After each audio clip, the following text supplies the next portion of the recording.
Hello, everyone. Hey, Sarah Ellen. Nice to see your picture. Good to see you here. Hi there. Hey, Cynthia. Good morning. Hello, Alicia Richardson. We love to see where you all are zooming in from. If you want to drop it in the chat, let us know.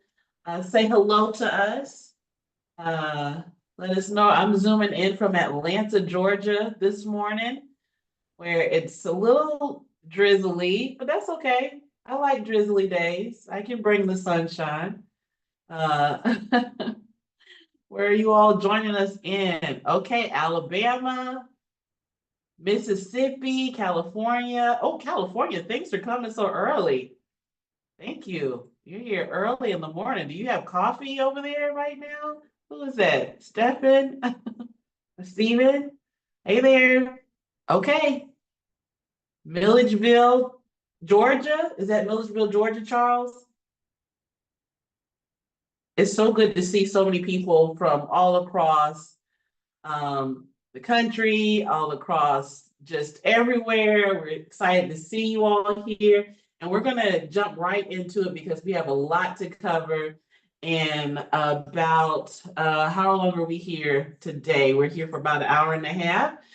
So we have a lot of things to cover in a short period of time to do it in. You're here in the right place, right time, resilient leadership in infant and early childhood mental health. Dallas is moving the slides for us. So Dallas, if you don't mind, clicking to the next slide, we're going to do a couple of introduction things to make sure that we cover a couple of things here. So on the next slide, you all are here with us. This is our second training opportunity with the Community Wellness and Peer Support Training Academy. We have several different sessions that are going on throughout the next few months. And this is actually a two-part session with the resilient leadership. We're really excited to have you all here today and our speaker, Dallas. On the next slide, we want to make sure you all know that the session is being recorded. We are funded through SAMHSA, but the materials that we cover today are the thoughts and information by our speaker, Dallas, and doesn't necessarily represent the federal government thoughts or opinions or views. On the next slide, we have some information about session security. Knock on wood, we won't have any interruptions, but if there are, we will close this session and send you all information on how to log back in. But hopefully, knock on wood, if you got wood around you, that won't happen today. On the next slide, there should be some information about our partners. We are so grateful for all of our partners that allow us to bring this space together and for us to be together here. Check us out on our website, intactmentalhealth.org. The recording for today's session will be on our website. We also have lots of different resources there, so we encourage you to check out our website to learn more about what we do and events that we have upcoming. And next up, there's some information about our vision, our services. You all can see that here, moving right along. On the next slide, we have some information about the certificate of completion for this event. If you like one of those certificates, you can get it, ask for an email or email Bridget. And sorry, y'all, I'm still waking up. But you can email Bridget and she can send you that completion certificate. We will send you all the presentation. You will receive a copy of this presentation slide deck and a recording. So you'll receive both of those after this session. We are also offering continuing education units. On the next slide, there's some information about how you can receive those. You must complete the survey at the end of this session. Once you complete the survey, it will send you to a form that you can fill out and request those continuing education hours for the session. So I think that's all of the introduction things I needed to share with you all. Oh, we will create, we're gonna distribute a guidebook for the resilient leadership that's coming out soon. Hopefully by the second session, we'll have that guidebook for you. There'll be lots of activities, ways that you can apply what you learn here today in that guidebook. So that's coming out soon. And with that, I'm going to pass the mic over to our trainer and speaker today, Dallas. Dallas, I'm going to let you introduce yourself. That is perfectly fine. Is that okay? Okay, great. That's great. That's great. Thank you, Ashley. Good morning, everybody. I am Dallas Rabig, and I work for the Alabama Department of Early Childhood Education in partnership with the Alabama Department of Mental Health. I'm the Director of Infant and Early Childhood Mental Health Partnerships, and I am so glad to be here today. And this is part one of a two-part series. And so today, we're just going to go over the basics of what resilient leadership is, the model, where it came from, how it has evolved. And then in our next session, we're really going to dig a little deeper into those components. We'll break out into breakout rooms. We'll do some activities, and some of those activities will be in the workbook that Ashley was talking about. So Dion Smith and Jasmine Boatwright, they contacted me after I submitted a proposal for the conference. And so we've kind of been working on this for a little bit, and they have been totally great. They have been so patient with me. I know we all have really busy, super busy schedules, and then life happens on top of that. And so they have been so supportive and so helpful. And I want to thank them so much for all of their work that they put into this with me. It's me. Hello. But this is me. And I do have an infant mental health clinical mentor endorsement through First Five Alabama. Okay, so why don't we get started? Resilient leadership, a new way of seeing, thinking, and leading. And this comes from the Resilient Leadership 2.0 by Bob Dugan and Bridget Thurer. And so a lot of these slides you'll see are branded to the Resilient Leadership model. And so you can earn a resilient leadership coaching credential as well through the resilient leadership folks. Anyway, it's a lot of great material. The book, I would encourage anybody who wants to purchase the book to do so. It has been very valuable to me and to my team. And so with that, we're just going to get started, right?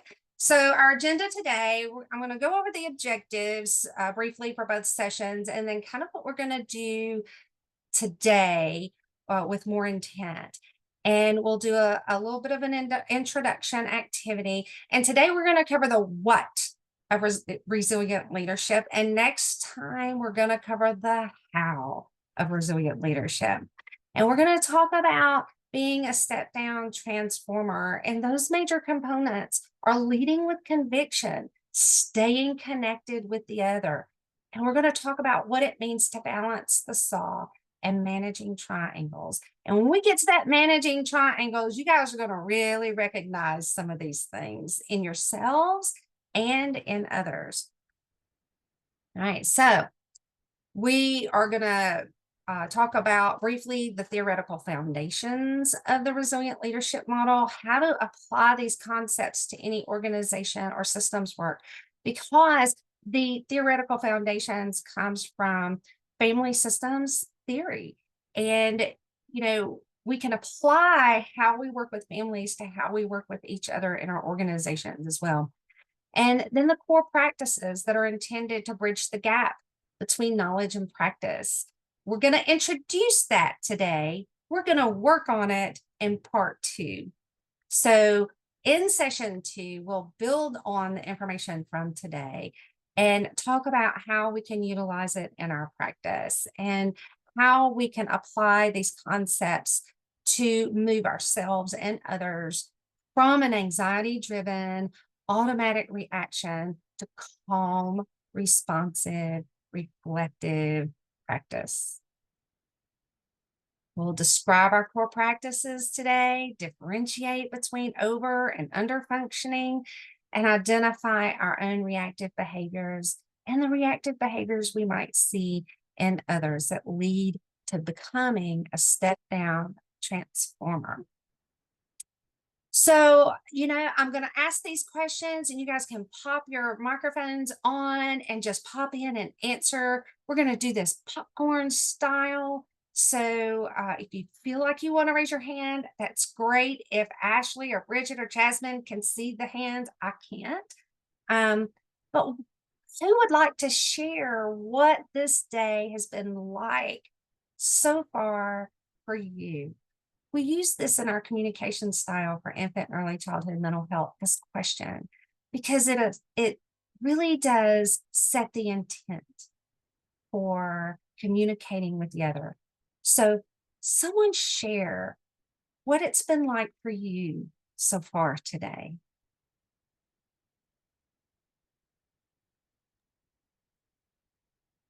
I'm looking for any hands being raised. And I'm looking at the raised hand feature. So if you use the raised hand feature and not your physical hand, that helps. It's hard to see. There's so many faces. I'll start the popcorn. Good morning. What has the day been like so far for me? It began with me going to do infusions for my 84-year-old uncle, 84-year blessed uncle, who was more like my older brother. And because there are a little over 25 years difference between us. So he was always the cool uncle. And what does resiliency mean to you? Resiliency means either having the skills or being able to obtain the skills that make hard tasks or hard interactions a little easier, and knowing that you either need to increase your bandwidth, level your bandwidth, and or be present in your bandwidth. And why does cultivating resilience matter to the team that I work with and or in my life? Because it allows us to, one, identify and or model skills that others need. But more importantly, it allows us to be a portal to receive and give. And when we're doing that in the format of any team, we all benefit. Wow, was that Karen Barnett that was speaking just now? I was trying to figure out who it was. Yes, Karen Barnett. Karen, thank you so much for sharing. That was very impactful. I appreciate that. Tell us where you're joining us from, Karen. I'm joining you from what our mayor would say is the great city of Bridgeton, New Jersey. And I'm joining you from a program called the Bridgeton Municipal Alliance Youth to Youth Program. But as those funds have gotten to the point where we know that they're going to sunset, I am rebranding the program as Imagined Possibilities so that it'll be able to perpetuate what I've already established, being the director of the program and involved in the community for over 40 years. But more importantly, Imagine Possibility allows us to proactively transition ourselves to meet the needs of our community members and our most vulnerable population, being marginalized individuals, where they are. And it also dovetails with Tammy Murphy's Nurture New Jersey, looking at making sure that we are fortifying children and families in the birthing space for the first 1,000 days. Then the Nurture New Jersey initiative that is pre-K3, early Head Start. And I'm also honored my own gifts by becoming a doula. So I'm able to put all that stuff together into a melting pot and make something very tasty. Oh, Karen, I thought I was a busy woman. You really have your hands in a lot of different things, and what wonderful work it sounds like that you're doing. Thank you so much for sharing that. This is awesome. I'm so glad you were able to join us today. All right. So, oh, how do I go back? All right. So, what is resilience? Let's see here. Hold on just a second. All right. So, what is resilience? Resilience really is a way of being. It's learning a new way of being. And resilient leadership, again, is a new way of seeing, thinking, leading that helps us to navigate some of those hidden dynamics that we see in organizations. It helps us to navigate those more effectively. And the theoretical foundation for resilient leadership really does come from the Bowen family systems theory. And so every organization, every family, every network of relationships at any scale, at any given time, is composed of both a rational system and an emotional system. And these are constantly interacting with each other. And sometimes the rational system is observable. Often the reactional system is very observable to us. And we find that, hold on a minute, just a second. I left there it is, my little sticky note here.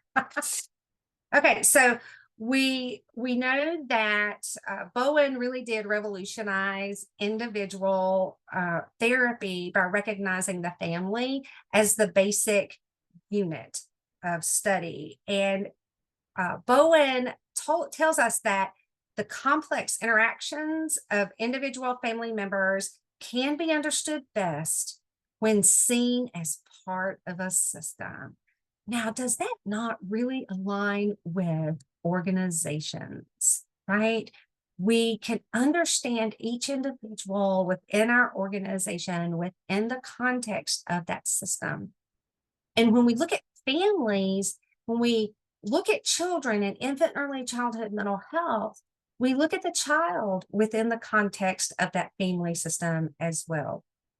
So family systems theory really does profoundly influence how we respond to each other within an organization and how resilient we are, whether or not we are using our reactionary system or we're able to respond with calm and clarity. And when we respond with calm and clarity, we are responding with those resilient skills that we have developed over time. And, sometimes we may not have those resilient skills coming out of childhood. We experience things in early childhood. And we all know by now, that adverse experiences, when left unresolved, can live within our bodies. When we experience challenging behaviors, those behaviors that are challenging to us as adults, they're challenging to us, and we call them challenging behaviors because those are behaviors that we don't want to interact with. Those are behaviors that we don't want to deal with as adults. We have to remember that those behaviors that we see, whether they're in children, families, or other adults that we work with, really are symptoms or reactions based on early experiences. So when we see some of these reactions to stress that we're going to talk about in just a little bit, those are the things that are coming out in moments of stress that are indicating that there are some unresolved experiences with that other person. And so we must approach them with care, and we must approach them with calm and clarity and conviction and confidence. And we're going to talk a little bit more about that as we move forward. And for some reason, I hit the button and it won't advance. And I'm not sure why it's not advancing. There it goes. Okay. So the first thing we're going to talk about is how to be a step down transformer. So when we think about a step down transformer, we think about bringing calm presence to anxious situations or to anxious systems. So when we talk about anxiety, we have acute anxiety, which is transient. It's a transient state of unease in the face of a current threat or a dysregulating moment, right? And then chronic anxiety is an abiding sense of unease about imagined or anticipated threats. So when was the last time you were able to exert a calming influence on an anxious or tense situation? And what did you do to lower your own anxiety and promote greater thoughtfulness through self-reflection? And what triggers your reactivity? People, events, issues, and what practices or habits help you to manage your own reactivity and to calm down? So I want to pause here for just a few seconds to think through some of these questions and maybe provide a couple of examples. When I work with teachers, talking about challenging behaviors and being resilient as a teacher, we talk about what triggers your reactivity. And I want to circle back around to challenging behaviors. So what is a challenging behavior? I ask my teachers, and often I hear kicking, hitting, spitting, or throwing chairs. Now, hopefully no one in your organization is throwing chairs or kicking, hitting, or spitting on you when when they're dysregulated within your organization. However, a challenging behavior really is something that the other person feels uncomfortable with. So a child who is kicking and hitting doesn't bother me too much. It doesn't trigger me to be reactive. I can respond to a child in this state very calmly. The one thing with a child that really is like fingernails on a chalkboard, squealing, okay? That high-pitched squeal sends me over the edge every single time. Now, let's circle back around to our adult relationships within organizations. What behaviors, and you don't have to answer out loud right now, but I want you to think about it. What behaviors from others trigger your dysregulation? What do you do to self-calm, to calm yourself and manage your own reactivity? So just take a moment and think about that. How do you promote greater thoughtfulness in the midst of a challenging coworker, a challenging supervising? How do you do that? Well, one way we do that is we stay connected. So as a leader, your default tendency under pressure and stress can be the difference between pushing someone away or holding space for that person. All right. And what do you need to do more of as a leader right now to be able to stand apart from or stand with the other person? And what might this look like for you? And what is that one thing you could do that might have the biggest impact on improving the quality of your connection with those you lead? And I'm going to share one of the things that I'm still learning to do is to take a step back and practice the pause. Practicing the pause is probably the biggest, most important skill that I've had to learn, and I'm still learning how to do it. I don't know that we'll ever always have that perfected, but that for me has been the biggest piece to learn. and we want to lead with conviction. So, how do you typically react to resistance? And what forms of resistance trigger you the most? So, I'm going to pause right here. Anybody take yourself off mute. Is there somebody who would like to share how you typically react to resistance, or primarily what form of resistance is your biggest trigger? Someone share with us.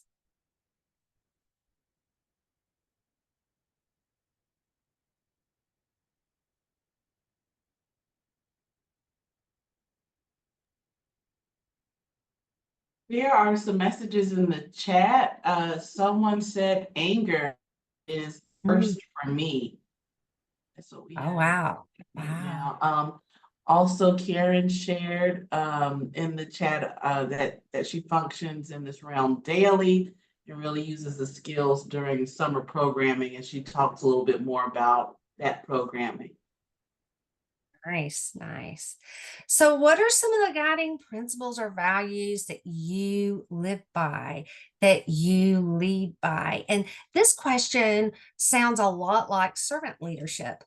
And you'll find that resilient leadership has quite a few components of servant leadership in there. So, you might recognize some of these things if that is the leadership model that you ascribe to. Why are these values important to you? And then what is your vision of the future for your team or your organization? And to what extent is there shared understanding? Wow, shared understanding. That's a pretty important thing to have within an organization or within a team. When you don't have shared understanding, you'll always have conflict. And then we want to balance the seesaw or balance the saw. Where are you over functioning as a leader? Are you under functioning? And to what extent are these rewarded in your organization? And are there any of your direct reports who also over or under function? And what is that impact? What is the impact of over or under functioning for your team? What does that look like? You should kind of think about these are questions that I want you to have in the back of your mind as we continue with talking about this new way of leading, okay? This new way of seeing, this new way of thinking and leading. And Dallas, when yes. you have there's a message here in the chat. This Okay. person said we try to have shared understanding, but we all have different views to work from, and it can cause conflict. Do you have any Yes. advice? Anything you like to speak to with that? Yes. And part of resilient leadership, we talk about a shift of perspective. That is also a part of reflective functioning. When you have strong reflective functioning skills, you're able to practice that pause and step back and shift perspective. And often on a team, we may all see the same goal. We may all ascribe to the same vision, but we may see that vision differently. And I'm wondering if that is what you were the person who wrote that is speaking to. So if you could speak up for just a second.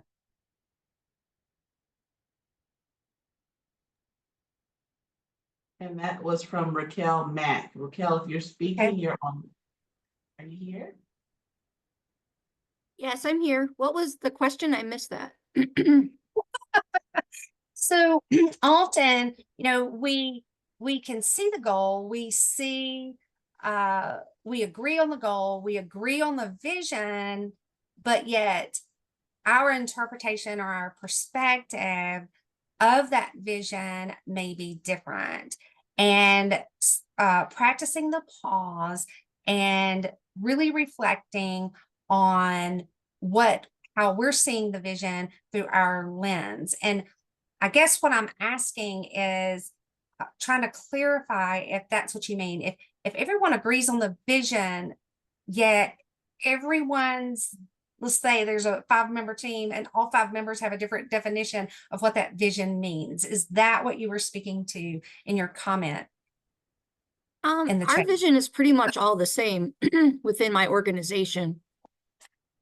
Sometimes that other people have different paths on that journey. Like some people coordinate, some people are case managers, some people, you know, do some of the financial stuff in the background. And sometimes it just, we don't all see eye to eye on what would be best for each individual client, but we all try to have shared understanding of each other's roles. Sometimes it just doesn't work perfectly.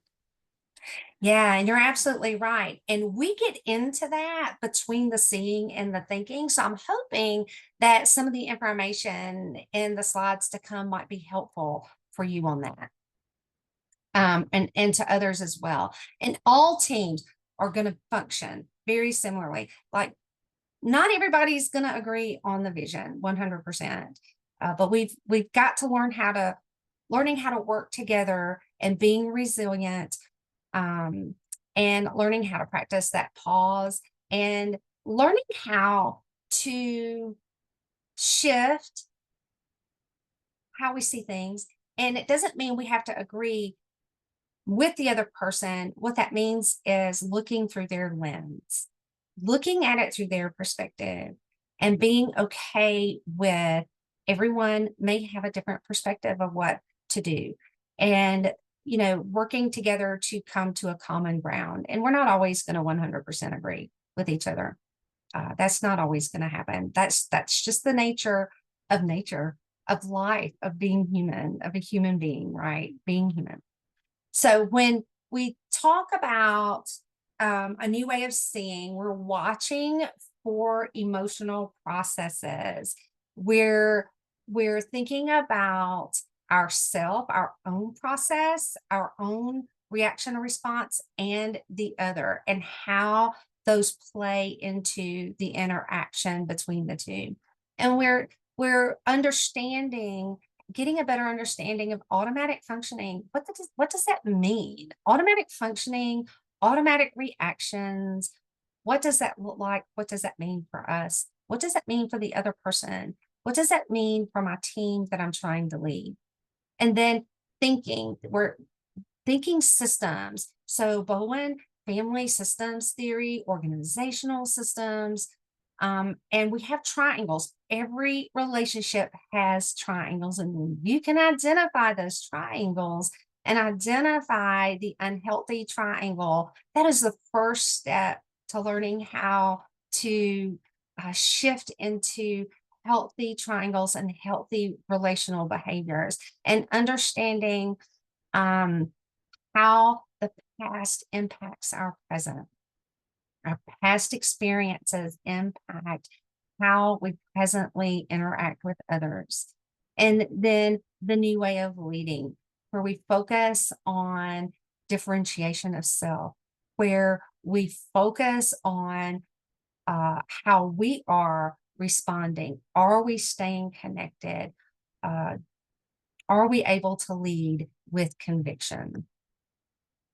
All right, so let's start with a new way of seeing. So this really is where we become a more astute observer of our own reactivity, of the reactivity of others, and then how that impacts the entire system.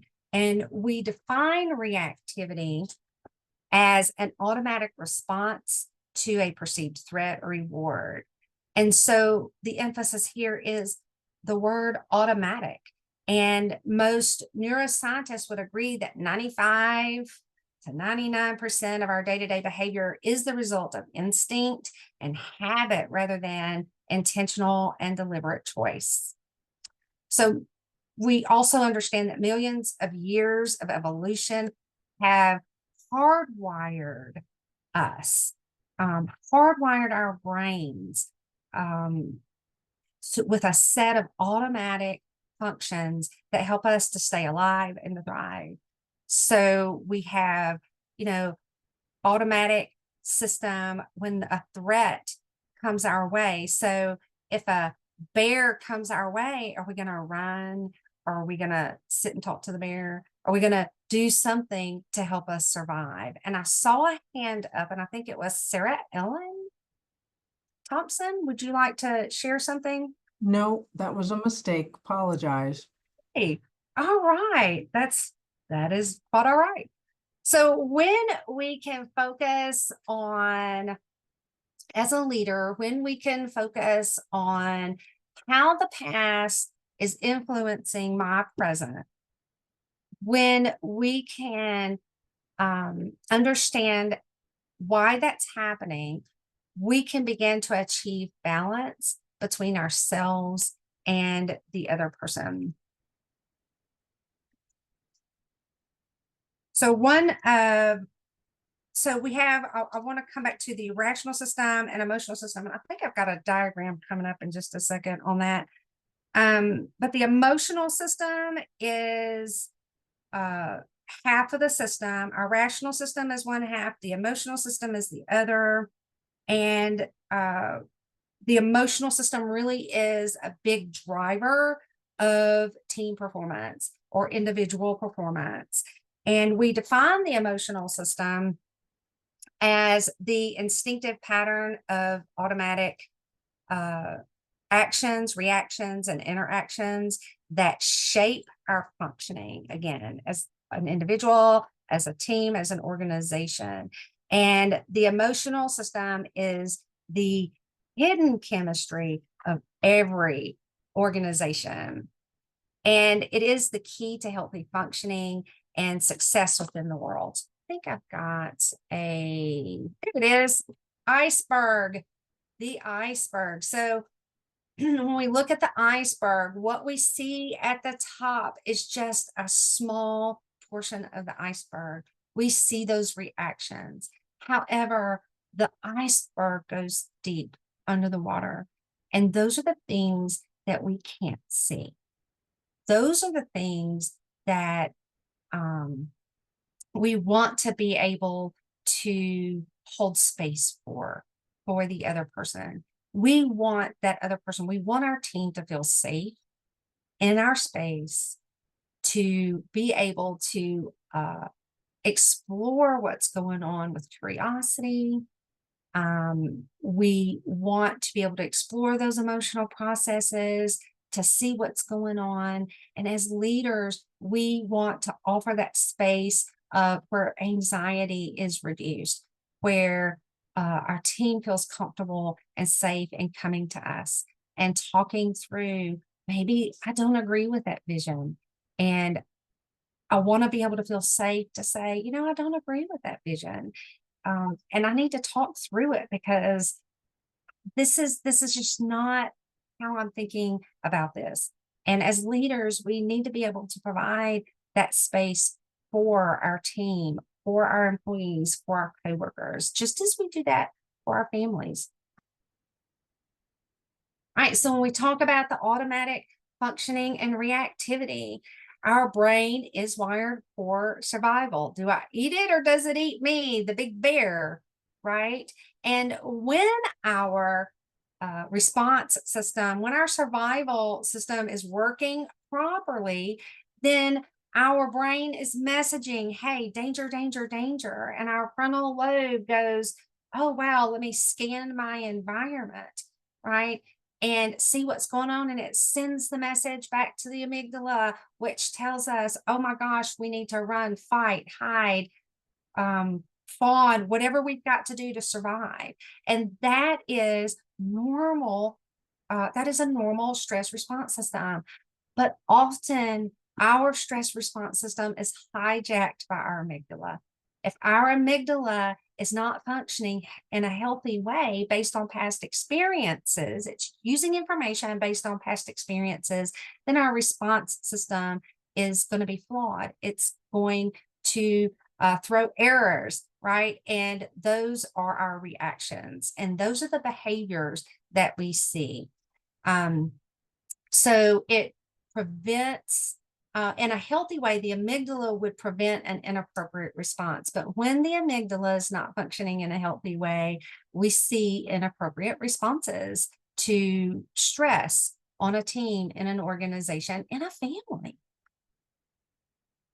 So that rational system, we observe, our brains are gathering data, we're looking at things, and our brain is able to function as a research scientist, right? It's able to take that information and process it and analyze it and understand that that what the situation really is, and to be confident in our response, right? And our emotional system really is that automatic action that's based on past experiences, past relationships, and again, hidden chemistry of our organizations. It can be. All right. So I want you to take a moment to think back to a time when you were triggered or provoked by someone or something, a time when you reacted in a way that was automatic, a knee-jerk or emotion-driven reaction rather than a thoughtful response. I'm gonna ask somebody to respond to this. So as we read through them, be thinking about a response that you could share with the group. Okay, so using the following questions, I want you to reflect on this triggering event and maybe jot down your responses. It says in the spaces provided, that's actually in your workbook that you're going to get. But I would like for someone who's willing to share a little bit about this triggering event. Why did this incident provoke you, and what feelings emerged from that event? And where did you feel that in your body? I see Tandra's got her hand raised. Great. I'm going to call on you in just a minute, Tandra. And what did it feel like in your body? And how did you react in the face of that trigger? What did you do? So Tandra, I'm hoping your hand is saying you're willing to share with the rest of the group. Yes, my hand is, because I'm willing to share. Yeah.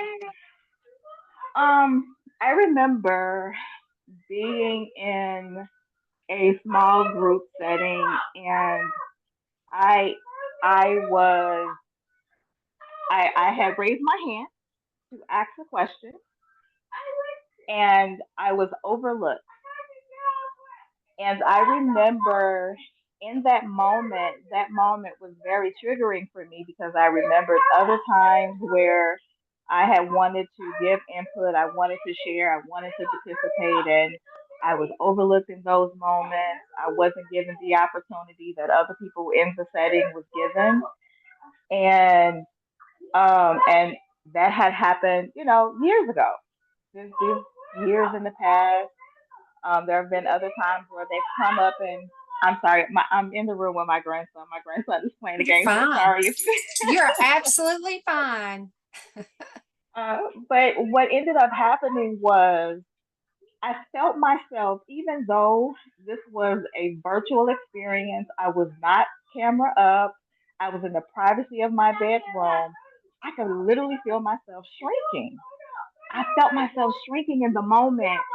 And I had a conversation with myself, and I'm like, Tandra, all of the inner work that we have done, the years that we have spent building ourselves up, building others up, this is not the same group of people that we were in. Just maybe this situation was, they thought that what I put in the chat was the question that I wanted to ask when I raised my hand. And I was like, it did not have to be that this person was just overlooking me because of me personally. It was not something that was personal, but I took it very, very personal. But I was glad that I had that moment to actually rationalize with myself about my emotional state and why I took it personal, why I made that moment much bigger than what it was. And I was able to actually recall myself back into what that current moment was and remove myself from what that past experience was. So I was able to actually move past that and receive from her, because it literally was causing me not to be able to receive anything further from her in the class, only because I was shrinking in the moment. So I was actually preventing myself from receiving and learning what she was teaching because of that. But before the class was over, I was able to regain myself and move beyond it. So that was what I wanted to share. Oh, well, thank you, Tandra. And I'm so glad we didn't overlook you. We saw your hand go up. So really quickly, what did it feel like in your body? What was your body's reaction to that emotional response? I could feel my having dry mouth.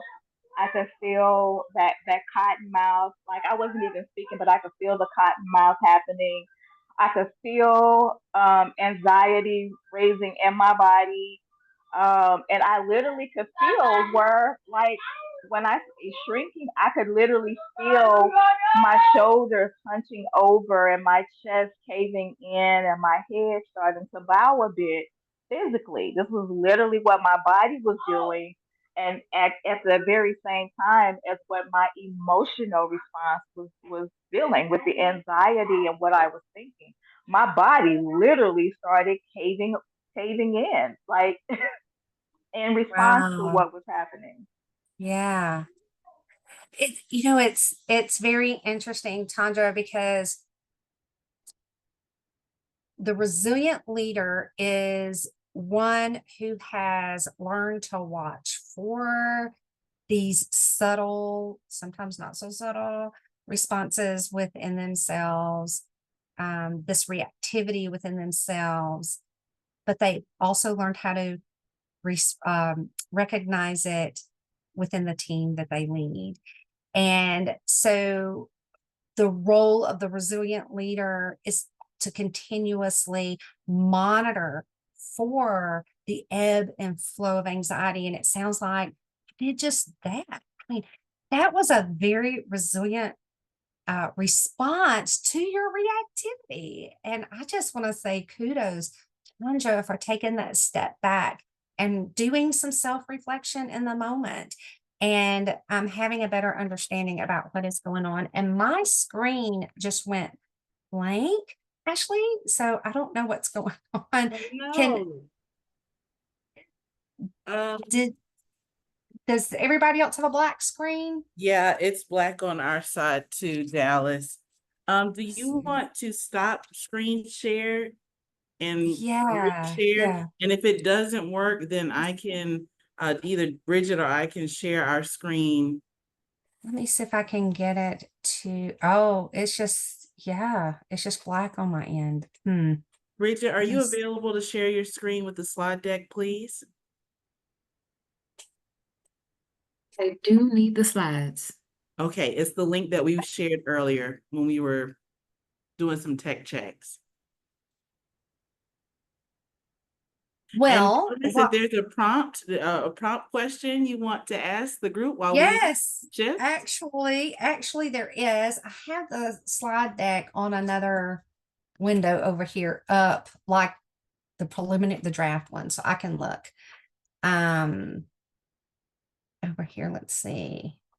Okay, so while we're trying to get the slides back up and moving, so I'm going to be looking away from the camera. I apologize because I had this the slide in my other screen here. So so some signs that we can look for as a resilient leader when we are looking for some of these subtle reactions within ourselves and within our team members.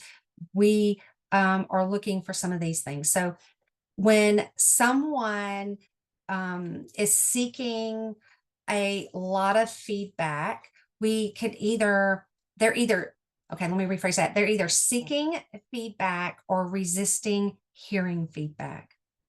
So one is a response, one is a reaction. We seek feedback, we resist feedback. Seeking a lot of contact, withdrawing from contact. And here's another unhealthy, an unhealthy behavior sign of anxiety. I'm trying to make everyone happy. And then as a leader, we might impose our own will on them. Sometimes as leaders, we may make a snap decision, or we may postpone deciding. So there it is. Yeah, thank you.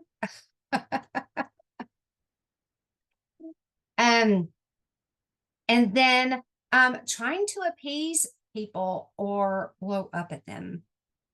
These are the two extremes that we see with unhealthy reactions and signs of anxiety. This comes from the Anxious Organization book by Jeffrey Miller. At the end, I have a slide that has a list of several books that you could probably, if you wanted to purchase and really read about resilient leadership.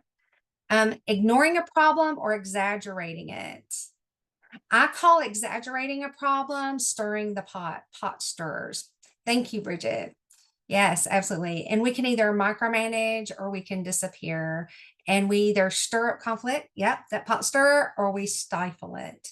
So these are the two extremes on the spectrum of unhealthy reactions or signs that the leader is experiencing anxiety, signs that we are experiencing anxiety as leaders. So which one of these do you recognize in yourself as a leader? So really quick, let's do a chat waterfall. How about that? So take a look at these extremes, at this spectrum, and type in to the chat which one of these, or if there's more than one, resonate with what you recognize in yourself. And if you feel comfortable in that, what you recognize in the leadership of your organization. Trying to make everyone happy and appease people. That is a trap that we fall into often, trying to make everyone happy. But what happens when we do that? When we try to make everyone happy, what is the thing that gets lost? The one thing that gets lost when we do that? Anybody have an idea?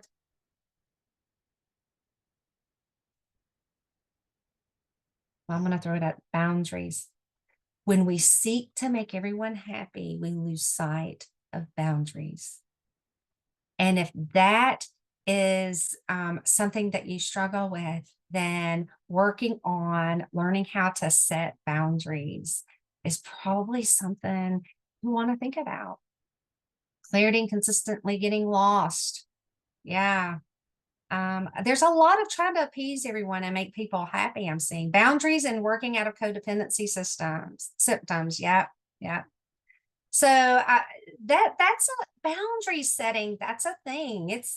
We all from time to time struggle with those boundaries. And ignoring a problem, Francis, does not make it go away, does it? It doesn't. Sometimes it comes back with a vengeance. We do lose sight of those boundaries. Absolutely. But y'all just keep those coming. And we can go ahead and move to the next slide. Let's see if I can find. All right. So what triggers, that's what you or your employees' reactivity.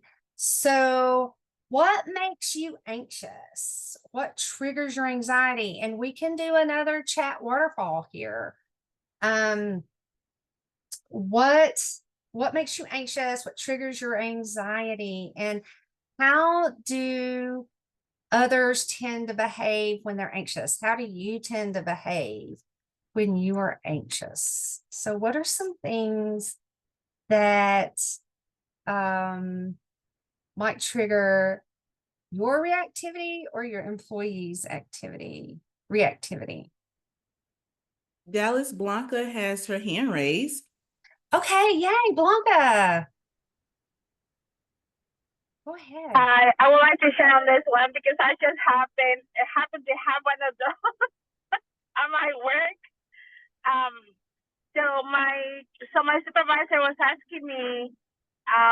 She asked me a question, and when I answered her, she asked me the same question with a tone.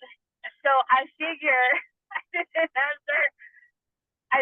The answer was not, enough. So I started asking her like, well, but what is it that you need? And she kept on asking me the same question. And by the fourth time, my anxiety levels started raising up. What I do when I start getting like really triggered is my mind goes blank. I don't know what I'm talking about anymore. And if it gets going, I go into a panic attack.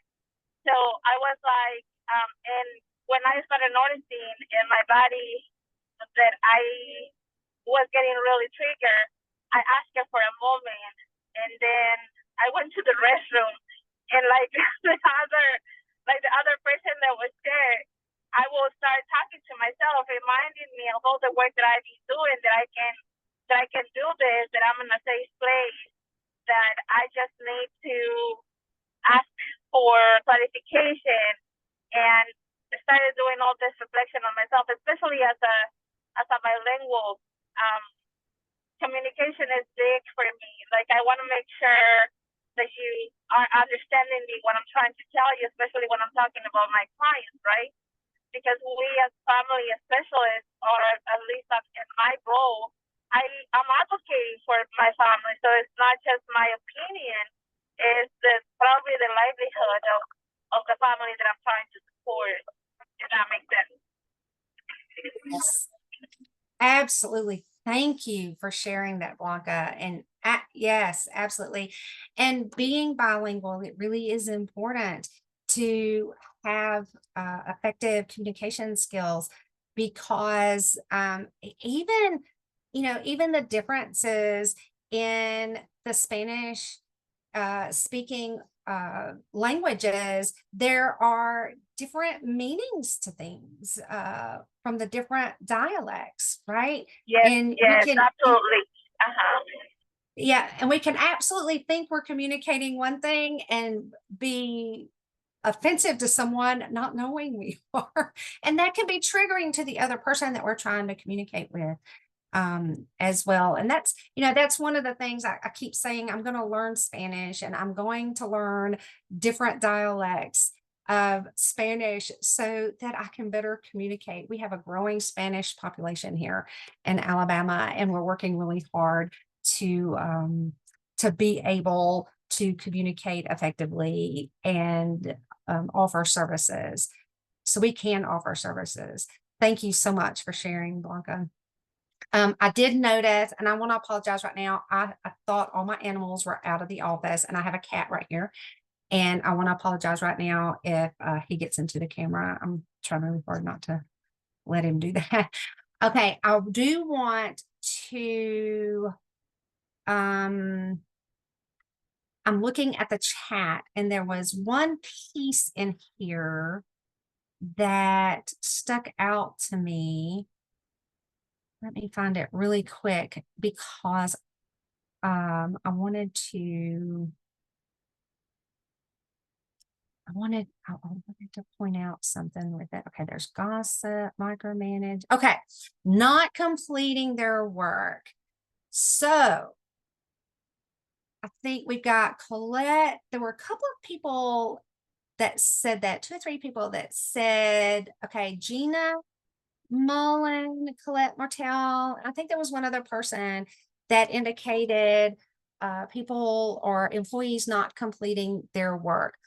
I want to touch on that for just a moment, because that sounds like that's a workplace trigger for you. And I want to think about that for just a minute. That's a behavior that is a symptom of a larger systemic issue. So when someone is not completing their work, they're shutting down. And so as leaders, we need to be asking ourselves, why are they not completing their work? What is happening in this space that they feel that they are in a reaction state and shutting down? That is a fight, flight, freeze response when employees shut down and they don't complete their work. So as leaders, we need to be having reflective conversations with those people, with those individuals, and trying to find out, offering a safe space for them to talk about what is going on in their world that they are unable to complete their work. Micromanaging is one of my threats to my internal system. So I am with you, Jacqueline, and everyone else that mentioned micromanaging. I don't know why that just really gets me. Dismissal, yes, dismissal and gossip. Here we go. Christine said, I retract myself and isolate from the other staff. Yes. And those are all threats to the healthy functioning of our organizational system, isn't it? All right, we can go ahead and move on to the next slide. All right, so reactive patterns, taking sides and forming cliques, turf battles, feuding, backstabbing. In the history of my work in infant and early childhood mental health, we have seen a lot of turf battles, and we've had to work through those.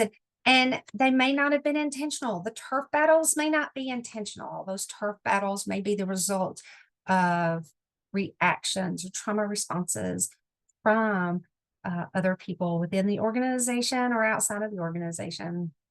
Blaming and scapegoating. We see that often in families, don't we? We see it in organizations as well. Chronic overworking,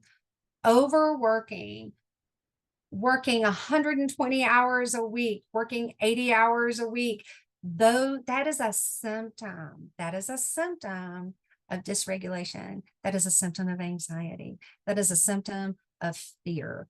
And as leaders, we need to be able to have those conversations with our employees.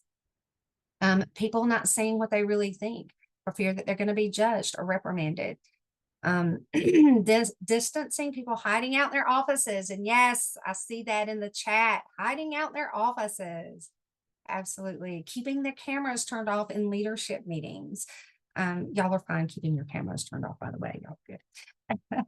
And then having turnover, that's a classic sign of burnout. That is a classic sign that people are leaving because they are experiencing symptoms of burnout as well. And we can go on to the next slide.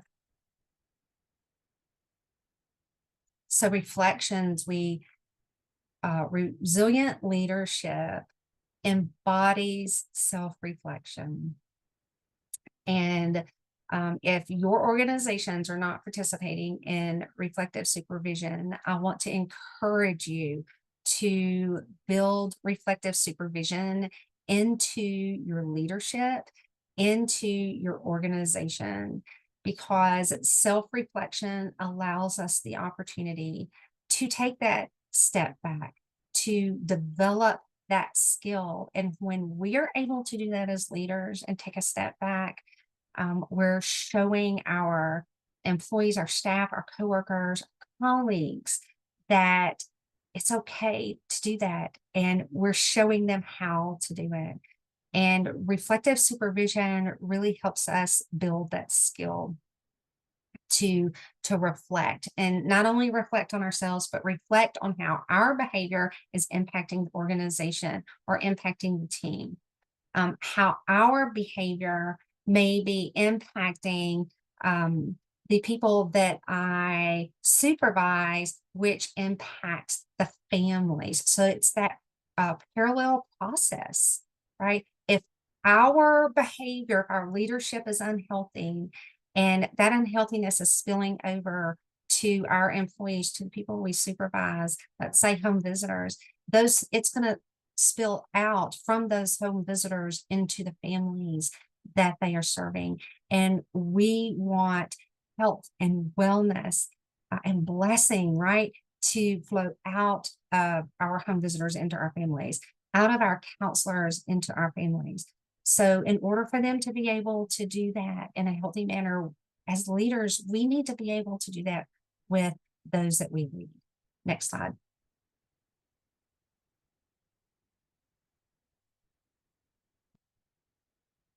New way of thinking is the next process of resilient leadership. And this is where we focus on that differentiation of self.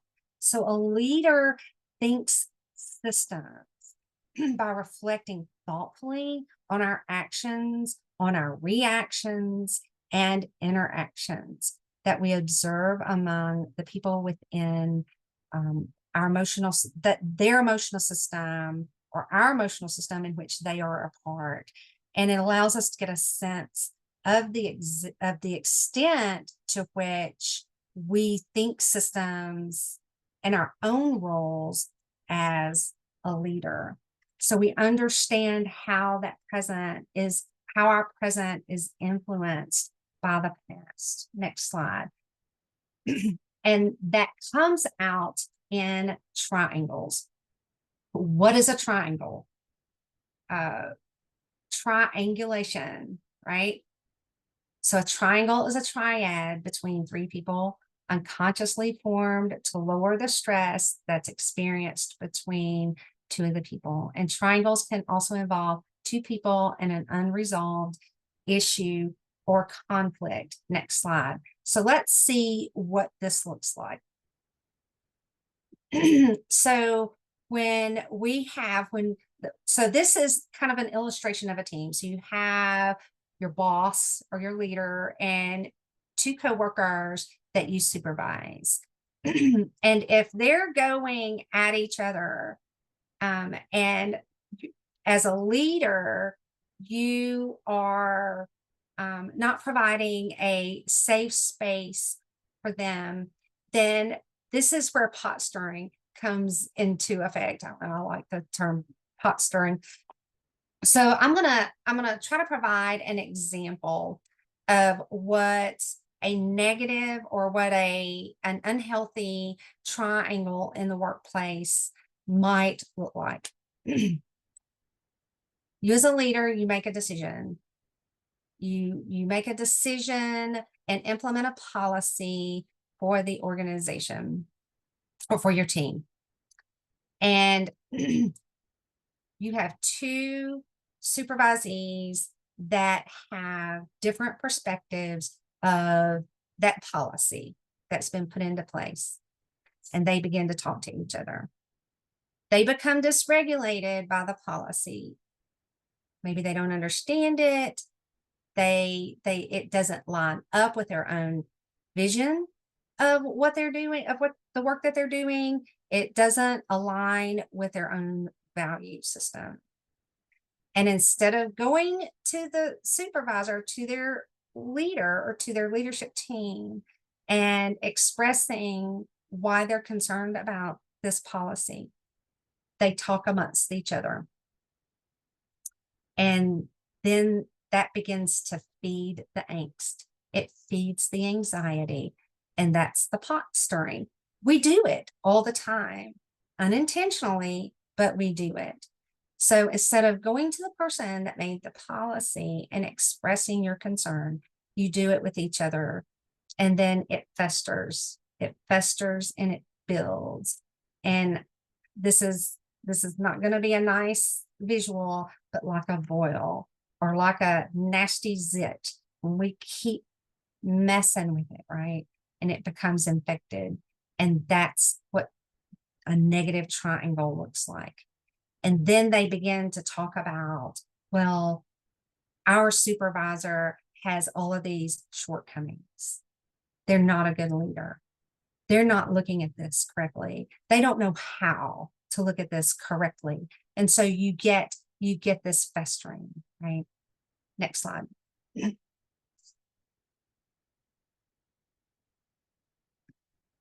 So some common workplace triangles that we might see. are and an anxious person. The anxious person might be the manager, the employee, your team member, and who is challenged. So your manager may be challenged by an employee, and that employee may turn to another employee. So just like we were talking about a minute ago, a team member may be the anxious person because they're challenged by another team member. When they should go to the team member and talk to the team member first, they may go to the manager to solve the problem for them. So in a healthy triangle, the team member will talk to the other team member and they can go to the manager and discuss what the issue is together. A manager may become anxious because of an underperformer that may challenge them not completing their work, right? When they can talk to each other and they can come up with reasons why that is happening, and then come up with a strategy, and maybe that strategy is to get a coach for the underperformer to help them work through whatever is happening with them that is leading them to underperform. That is a healthy triangle. Does that make sense with everybody? Let's go to the next slide. So let's take another look at what this might look like.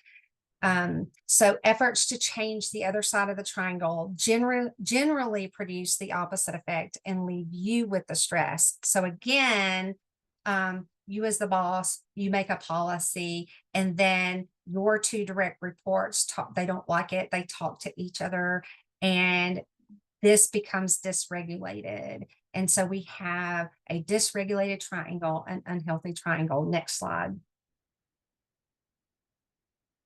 And what happens is when the boss tries to fix the issue in order to reduce their own anxiety, but instead intervening in the triangle, intervening in the unhealthy triangle only serves to increase anxiety. However, when you as a leader, when you are able to redirect the two parties who are experiencing tension, so that you're not absorbing it, you're not trying to fix it, you are not feeling responsible for their tension, right? And encourage them to work it out among themselves. So another example might be, again, you make a policy, your direct reports don't like your policy, they don't agree with it, it's dysregulating to them, and they start talking without letting you know anything. They start talking. You see that they are dysregulated. You see that, hold on a minute. You see that they're unhappy, and you try to make them happy, and you try to appease them because their dysregulation is making you dysregulated. All it does is serves to create more dysregulation. However, when you can sit with them and encourage them to reflect on why they are feeling dysregulated, and they can be able to communicate with themselves on that, and you can redirect them to their own dysregulation. What is it that's dysregulating you in this moment, right? And get them to talk about that. Then we're looking at a healthy triangle and healthy leadership. Next slide. So application conversation about this. I don't think we're going to have time to actually have a conversation about this, and we will in part 2. So I do want you to think about, as we go through the next few slides, I want you to think about someone who is engaged in a triangle. And is it in your workplace, is it a toxic triangle or is it a healthy triangle? And how might you use the concept of triangles to enrich the relationships between those coworkers. So I want you to kind of keep that in the back of your mind as we go to the next slide.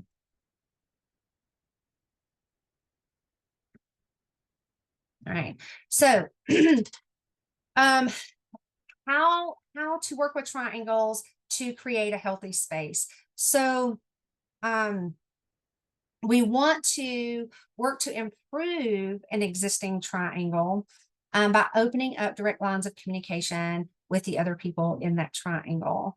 And we want to withdraw from any effort or influence to try to fix the problem. If the problem is between those two coworkers being dysregulated with each other, we can't let that dysregulate us, right? What we want to do is we want to, again, help those two individuals process why they are so dysregulated within themselves. And instead of fixing them, they have to fix themselves, right? Thinking about how triangles might be functioning between our whole departments or our staff and the steps that we can take to improve these triangles is something that we're going to dig a lot deeper into in session 2. We're not going to get too deep into it right now because it gets really complicated. So let's go ahead and move on to the next slide because we need to get to our way of leading. Introduce you to the definition for this piece. And this is the focus on the differentiation of ourselves, where we lead with conviction, respectfully, and using boundaries. So next slide. We want to stay connected and stay present. And really the best way to influence healthy triangles is to stay connected to your employees, to your coworkers, and being able to lead with conviction, respectfully. And to do that, we must be able to set those healthy boundaries. Next slide. Oh, wait a minute. Maybe we do have time to talk about it. Here are some helpful resources. The book of helpful resources. So I was trying to make sure we were going to have enough time. So can we go back up to, let's see here, to slide 31. And let's, is that 31? Uh-oh. Oh no. Okay. Let's go ahead and just open it. There we go. So let's just have a little conversation. We've got maybe about 7 minutes that we can have a little bit of an open conversation about, having a conversation with employees who may be engaged in unhealthy behaviors. So, think of a toxic triangle in your organization. And really quick, if someone can share an example, no names, no identifying information, but a toxic triangle in your organization, what you feel is a toxic triangle, and share with us what that looks like for you.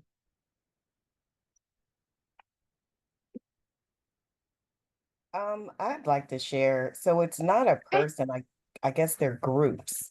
So I work in a school district, and this slide just speaks volumes to me. So you have your your superintendent who may have a directive. He gives the directives to the building principals, and then it's a trickle down. It then goes to staff.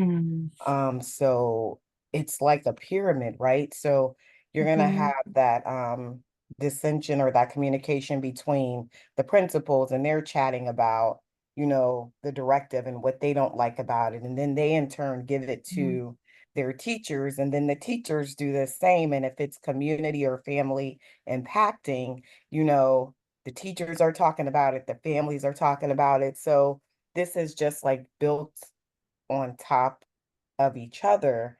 And this year, I serve as the behavioral health and wellness coordinator. And staff wellness is part of my job. And Mm, I always say, like, it's a culture. It's become a culture. It is their mhm. norm, and it's like turning the Titanic. Oh, wow. So What a great example. It's like turning the Titanic. Wow. Yeah, I think that really speaks to me. so I'm open because it's a lot. It's It a lot of is. moving It pieces. is. So when we have these unhealthy and toxic triangles, we want to be able to practice the core competencies of resilient leadership, which are providing a less anxious presence in yourself. So being able to embody and communicate inner calm in a way that helps others to lower their level of anxiety.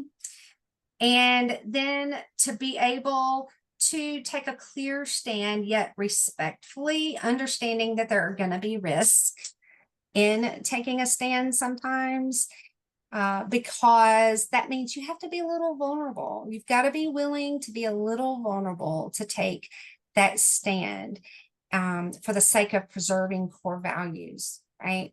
Or creating an environment in which the work that you care so deeply about can function in a healthy way. And then staying connected, being able to strike a healthy balance with those in your organization, being close enough to influence, yet distant enough to lead. And we are going to, next session, we're going to practice writing out the characteristics in which we wish to develop in each of these core competencies. And then we're going to create our own strategies for each of us with the workbook materials. And we'll get into a better understanding of triangles.